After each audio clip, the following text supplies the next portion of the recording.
Hello chess lovers and welcome to Chess Insight! In today's video, we're going to look at a truly spectacular chess game between Mikhail Tal and Milko Bobotsov, played in 1958. This game is a brilliant demonstration of how Tal created extremely dangerous attacks, even sacrificing his queen in the early phase of the game.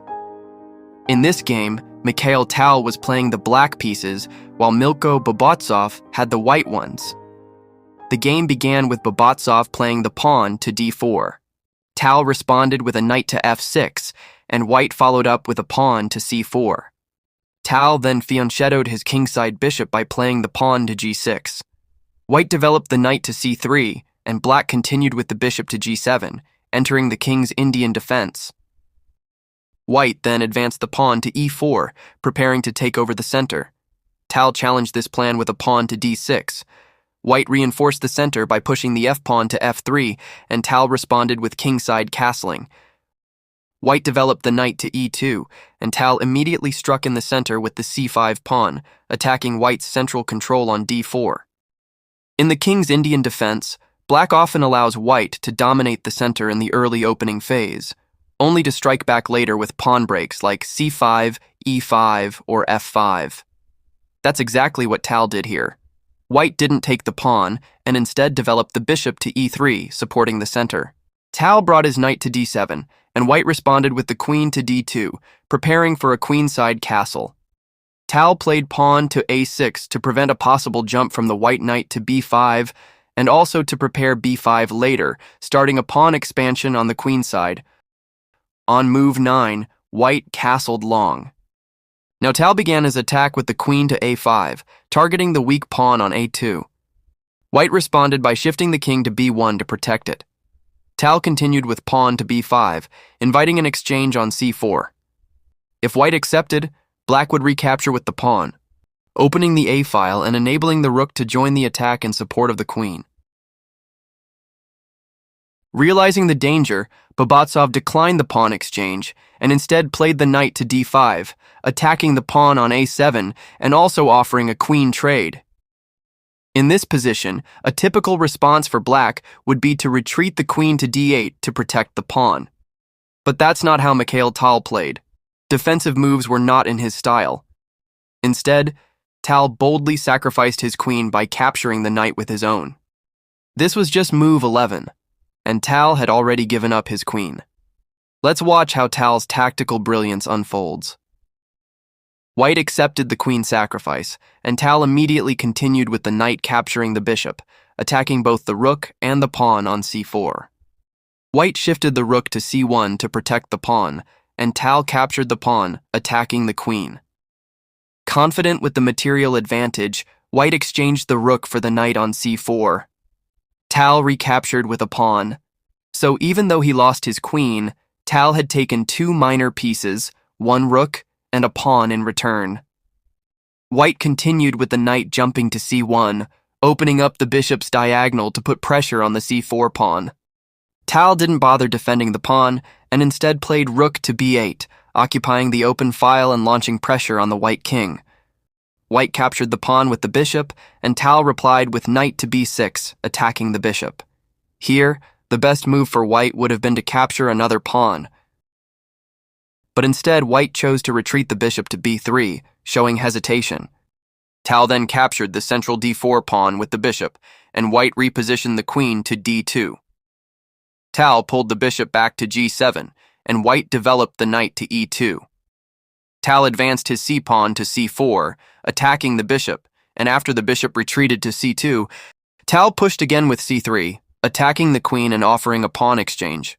Now, if White captured the pawn with another pawn, Tal would respond with knight to c4, delivering a discovered check while also attacking the queen. White would be forced to lose the queen on the next move. You might wonder, what if White took the pawn with the knight instead? If the knight captured the pawn, Tal would once again play knight to c4, attacking the queen and also threatening the b2 pawn. If White tried to defend the pawn by playing queen to c1, then Tal would strike with his bishop, eliminating the knight and adding a third attacker on the b2 pawn. The b2 pawn couldn't take the bishop as it was pinned by the rook. If white played bishop to b3, threatening to take Tal's bishop with the pawn, then Tal would deliver a check with knight to d2. The king would move to c2, and Tal would capture the bishop, again threatening the queen. After the pawn recaptures the knight, Tal could retreat the bishop to e5. At this point, the position is already flipped. Black holds a clear advantage, a queen and a rook, versus 2 rooks and 2 bishops. That's why white didn't dare capture the pawn, and instead played the queen to d3 to safety. Tal responded by simply capturing the pawn with his own. White followed up with the knight to b4, cutting off the bishop's diagonal and defending the b2 pawn. Tal moved his bishop to d7, supporting a potential knight jump to a4. White played rook to d1, and Tal aligned his rook to c8.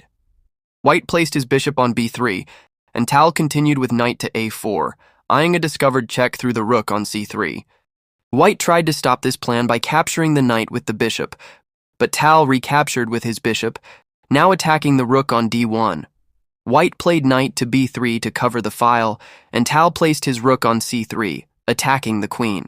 Here on move 26, Mikhail Tal was completely dominating the board. Remember, he had sacrificed his queen on move 11, but in return, he gained massive attacking pressure that left his opponent struggling.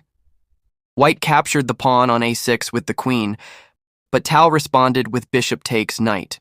After white recaptured with the pawn, Tal brought his rook to c8, preparing to swing it to c1. The best response here for white would have been to capture the rook with the queen. After Tal recaptures with his own rook, white could try to create counterplay by pushing a pawn. While a win would still be unlikely, at least the game could continue longer.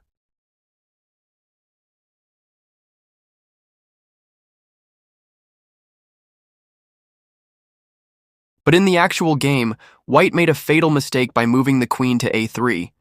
It looked like he had accepted the loss and was trying to end the game quickly. Tal wasted no time and played rook to c1, delivering a check. White captured the rook, and Tal's other rook recaptured, giving another check. At this point, Milko Bobotsov resigned. The threat was a forced checkmate. If the game continued, the king would have to move to a2, and Tal would checkmate with rook to a1. And that, chess fans, was a stunning game by Mikhail Tal. From move 12 onward, he played without a queen but still managed to completely destroy his opponent's defense and force resignation by move 30. I hope this video helped expand your understanding of attacking chess. Whose games should we analyze next? That's all for today's analysis. Thank you so much for watching. Don't forget to like, share, comment, and subscribe. See you in the next chess breakdown.